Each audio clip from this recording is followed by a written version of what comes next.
Alors moi c'est Sophie, j'ai ouvert une librairie le 1er mars 2023 qui s'appelle La Sourdine Bouquine à Villedieu-les-Poêles. Une librairie de 58 mètres carrés avec environ 2400 références à l'heure actuelle.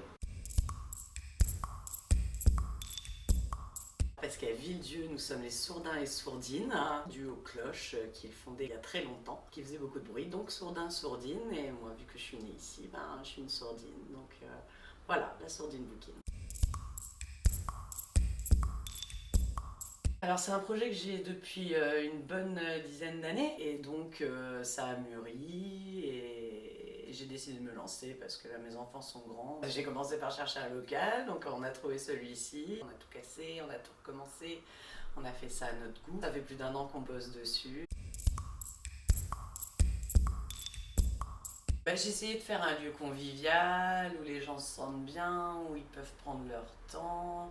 Si je vois qu'ils ne sont pas pressés, je leur offre un petit café. J'avais vraiment envie de faire un lieu où les gens de Villedieu puissent se rencontrer, qui rentrent ici et qui se sentent dans une petite bulle.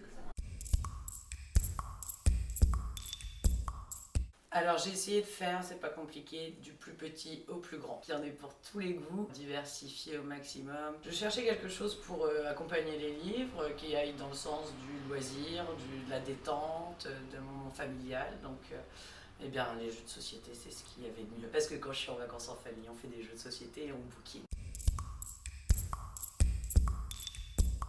En lien avec les jeux de société pour le coup.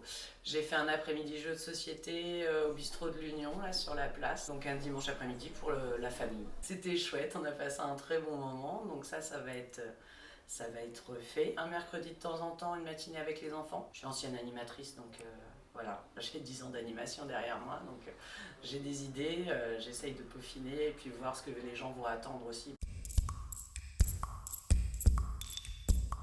C'est Betty, une petite fille qui a une vie extrêmement compliquée, un père amérindien avec plein de préjugés, la pauvreté. Et son père justement lui apporte toute la beauté de la nature, toute la beauté de la vie en fait. Je l'ai trouvé extraordinaire. Terriblement difficile et en même temps tellement beau, plein de poésie. C'est le livre, le gros livre coup de cœur des derniers mois.